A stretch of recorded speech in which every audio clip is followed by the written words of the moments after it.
इस 4 साल की बच्ची को कोरोना हुआ था। अब ये मासूम पीएमआईएस यानी पीडियाट्रिक मल्टीसिस्टम इन्फ्लेमेटरी सिंड्रोम से जूझ रही है।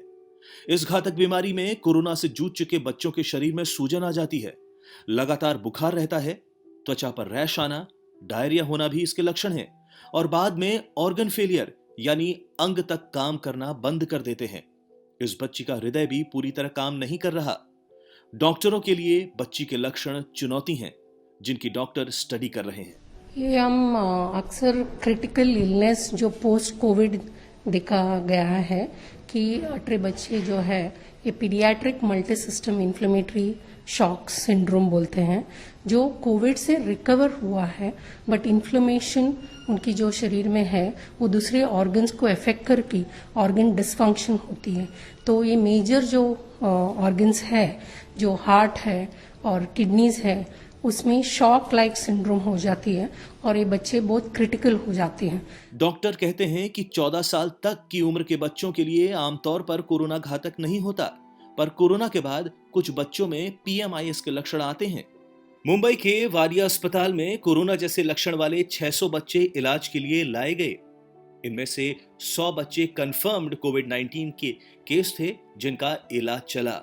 इन 100 बच्चों में अस्पताल का कहना है कि 18 बच्चे क्रिटिकल स्टेज में अस्पताल में लाए गए पीएमआईएस के लिए। एडमिशन के 24 घंटे के अंदर एक 6 साल के बच्चे की मौत हो गई। एक बच्चे को 12 दिन आईसीयू में रखने के बाद जनरल वार्ड में शिफ्ट किया गया। क्रिटिकल स्टेज में वेंटिलेटर भी जरूरी पड़ सकती है। डॉक्टरों के मुताबिक बच्चों के शरीर की प्रतिरोधक क्षमता बड़ों की तरह मजबूत नहीं होती, इसलिए जिन बच्चों को पीएमआईएस होता है उन्हें ठीक होने में लंबा वक्त लगता है और अक्सर बीमारी क्रिटिकल स्टेज में पहुंच जाती है।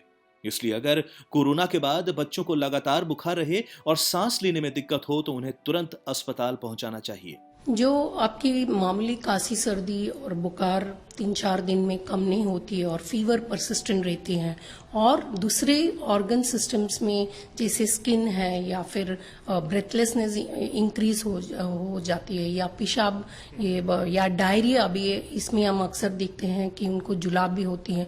तो ऐसे सब सिम्टम्स परसिस्टेंट आफ्टर 4-5 डेज रहेंगे तो आपको ज़्यादा रुकना नहीं है। You have to come early so that it can be recognised early and we can definitely treat. या आपके जो सिम्टम्स कम हो गए मगर वापस फीवर आ जाती है तो then we have to take its very seriously. Don't take it lightly when you have a second bout of fever that comes after Covid illness. ये बीमारी नई है।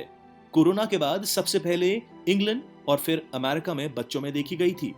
भारत में मुंबई और दिल्ली में बच्चों में ये बीमारी देखी गई है, जिसके पैटर्न्स को डॉक्टर समझने की कोशिश कर रहे हैं। I think we at Wadia hospitals are seeing a lot of pediatric cases of COVID positive, and also we are finding certain findings which have not been found anywhere else, not only in Maharashtra, but one of the cases has come up that it's not there anywhere in the world also. So I think the team of doctors is just not treating COVID as a COVID disease, but also going into depth in finding out what are the other concerns, what are the new signs and symptoms developing. अस्पताल प्रशासन का कहना है कि स्थिति की गंभीरता को देखते हुए उसने पहले ही 10 डॉक्टरों की एक टीम भी तैयार कर ली है जो इस मामले पर गहन अध्ययन कर रही है। यही नहीं बल्कि अगले 2 से 2.5 महीने में एक पूरी रिपोर्ट आईसीएमआर को सबमिट भी कर दी जाएगी। कैमरा पर्सन राकेश सालस्कर के साथ पंकज उपाध्याय, मुंबई, आज तक।